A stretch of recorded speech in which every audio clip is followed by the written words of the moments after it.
saya Nuni Arisa dari kelompok 6 pada mata kuliah Matematika Islam. Di sini saya akan menjelaskan sedikit tentang geometri dalam Al-Quran. Untuk lebih jelasnya, simaklah penjelasan berikut ini. Geometri adalah salah satu cabang ilmu matematika yang secara harfiah berarti pengukuran tentang bumi serta mengenai ukuran, bentuk, kedudukan, serta sifat ruang. Dalam Islam, geometri digunakan untuk pembuatan seni bangunan, terutama untuk bangunan masjid, kaligrafi, serta arsitektur bangunan lainnya. Dari satu sisi, terdapat ayat-ayat Al-Quran yang menurut pendapat para pakar sesuai dan selaras dengan bentuk bulat bumi, yaitu Quran Surat Al-Ma'rij ayat 40 yang artinya, Aku bersumpah dengan Tuhan yang mengatur tempat terbit dan terbenamnya matahari, bulan dan bintang, sesungguhnya kami benar-benar maha kuasa. Said Hibatuddin Syahristani dalam menafsirkan ayat ini menyebutkan bahwa ayat ini menunjukkan banyaknya tempat terbit dan terbenamnya matahari dan bulatnya bentuk yang meniscayakan pada setiap titik bumi bagi yang lain adalah waktu terbenamnya matahari. Karena itu banyaknya tempat terbit dan terbenamnya lebih tepat dengan bulatnya bentuk bumi. Artinya bahwa apabila bumi berbentuk datar maka yang ada hanya satu tempat terbit dan terbenam. Namun apabila berbentuk bulat maka hal itu memerlukan beberapa tempat terbit dan terbenam yang dalam kondisi demikian dengan rotasinya tempat terbit dan terbenam setiap tempat akan berbeda-beda. Contoh, kubah sebuah masjid berbentuk setengah bola dengan panjang diameter 7 cm.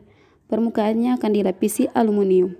Jika harga bahan Rp135.000 dan ongkos tukang Rp65.000, hitunglah besar biaya untuk melapisi kubah masjid tersebut dengan diketahui nilai Pi yaitu 22/7. Penyelesaiannya yaitu sebagai berikut.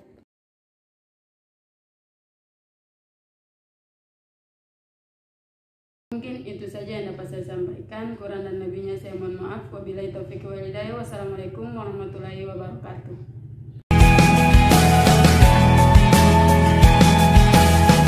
Assalamualaikum warahmatullahi wabarakatuh. Di sini saya akan menjelaskan tentang bunga tunggal kelas 12 semester 2. Di sini contohnya Marsha meminjam uang di bank sejumlah Rp1.500.000 dalam jangka waktu 1 tahun. Ia harus mengembalikan uang sebesar Rp1.620.000. Uang Rp1.500.000 disebut sebagai modal dan uang kelebihan Rp120.000 disebut bunga atau jasa atau pinjaman modal.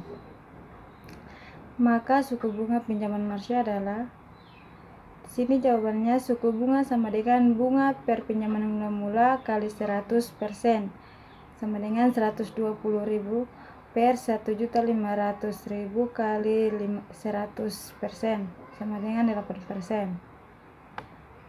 Di dalam Al-Quran surah An-Nisa 161 menjelaskan, dan disebabkan karena mereka memakan riba, padahal sesungguhnya mereka telah dilarang daripadanya, dan karena mereka memakan harta orang dengan jalan yang batil.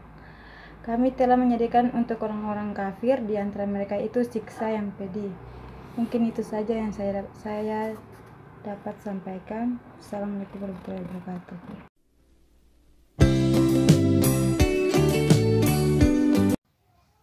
Assalamualaikum warahmatullahi wabarakatuh.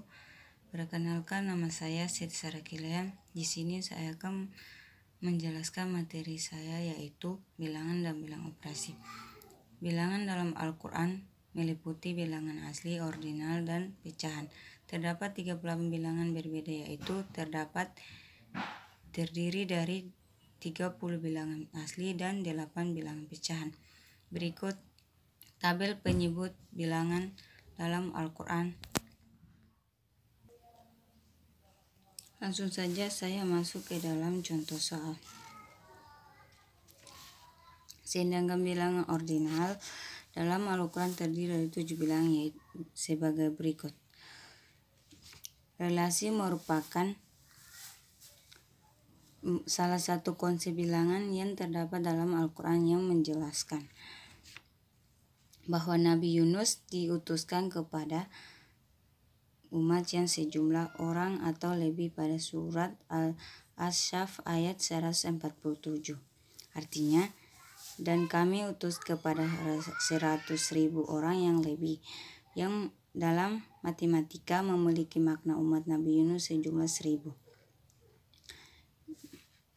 Ya, ini contohnya yaitu bilangan nomor 1 sampai 7.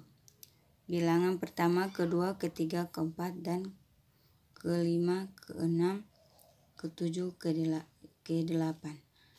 Ini adalah sebagai contoh.